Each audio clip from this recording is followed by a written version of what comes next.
Buenas tardes a todos los presentes, mi nombre es Bexy. El día de hoy vamos a exponer sobre los planos, ejes, tipo de articulaciones y la ley artrocinemática. Como ya sabemos, existen tres planos: el plano coronal o frontal, el plano sagital y el plano transversal. En el plano coronal va a ser aquel plano que divide el cuerpo en anterior y posterior. En este plano se van a realizar movimientos de abducción, movimientos de inclinaciones y movimiento de desviación cubital y radial. En el plano sagital va a dividir el cuerpo en derecha e izquierda. Su eje es el eje frontal y va a realizar movimientos tanto de flexión, extensión y retroversión y anteversión. El plano transversal, su eje va a ser el eje vertical o longitudinal. Y este plano divide el cuerpo en superior e inferior. ¿No? Aquí se realizan los movimientos de rotación y supinación y pronación. Como ya sabemos, existen tres tipos de articulaciones, ¿no? Tenemos a las articulaciones sin artrosis, a la anfiartrosis y a las de artrosis. En las articulaciones sin artrosis, pues son esas articulaciones en las que no va a haber algún tipo de movimiento, no existe movimiento, ¿no? Como ejemplo tenemos a las suturas del cráneo, a la sindesmosis y a la gonfosis. En las arfiartrosis son articulaciones que tienen un mínimo movimiento, van a presentar algo mínimo en su movimiento, ¿no? En el ejemplo tenemos a las psicondrosis y a la sínfisis pódica, ¿no? Tenemos que las articulaciones de artrosis son aquellas que van a presentar un amplio movimiento, ¿no? Estas sí tienen un amplio movimiento ya. Según su función, se van a clasificar en uniaxiales, biaxiales y triaxiales. En las uniaxiales quiere decir que tiene solamente un grado de libertad, es decir, que va a tener movimiento en un solo eje. En ella se encuentra la troclear o bisagra y la trocoide o pivote, ¿no? En la troclear tenemos como ejemplo la articulación húmero-cubital, la articulación del codo. En la trocoide tenemos como ejemplo la articulación acrantocoxidea. Y en la biaxial, en la articulación biaxial, que es aquella que realiza movimientos en dos ejes, tenemos la articulación en silla de montar. Como ejemplo, acá tenemos la articulación trapecio-metacarpiana y la articulación condilea o elipsoidea, ¿no? Esta articulación es la radiocarpiana. Como triaxial tenemos que tiene movimientos en sus tres ejes, ¿no? Va a tener 3 grados de movimiento. Ahí tenemos a los aneartrosis y a la articulación artrodia o plana, ¿no? Esta enartrosis o esferoidea, tenemos como ejemplo, aquí visualizamos en la imagen a la articulación glenohumeral, y en la artrodia podemos visualizar a la articulación acromioclavicular, ¿no? Movimientos de las articulaciones, ¿no?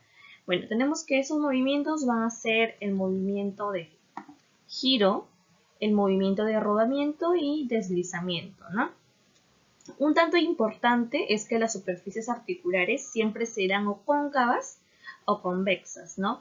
Forma de hueco o huecadas o forma esférica convexas, ¿no? Como ya sabemos, el rodamiento siempre va a acompañar al movimiento. Por ejemplo, en una flexión de hombro, ¿no? Vamos a realizar una flexión del hombro donde la dirección del movimiento es hacia anterior. Es decir, que el rodamiento, como acompaña el movimiento, también irá hacia anterior. Ahora, cuando la ley artrocinemática es cóncava sobre convexa, la parte cóncava es la móvil, el deslizamiento será el mismo sentido del movimiento. En cambio, cuando la ley artrocinemática es convexo sobre cóncava, es decir, que la parte móvil es convexa, el deslizamiento será opuesto al movimiento.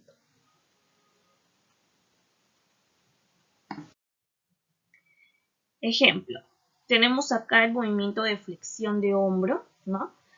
En donde el húmero va a ser el hueso móvil y convexo. En cambio, la cavidad glenoidea de la escápula va a ser fija y cóncava, ¿no? Aquí tenemos una mejor visualización de la imagen Tenemos al húmero que podemos ver la cabeza humeral es convexa. Y cóncavo, acá observamos que la cavidad glenoidea es cóncava, ¿no? Forma huecada, que va a ser la fija. Entonces la ley artrocinemática sería convexo sobre cóncavo. Entonces, esa ley artrocinemática nos dice que el deslizamiento será opuesto al movimiento. Entonces, el rodamiento, que es aquel que acompaña al movimiento, se irá hacia anterior. En cambio, el deslizamiento se irá hacia posterior. Vamos a analizar el movimiento de extensión de codo en un plano sagital en un eje laterolateral, ¿no? Observamos que en una extensión de codo, el hueso fijo va a ser el húmero y el hueso móvil va a ser el cúbito.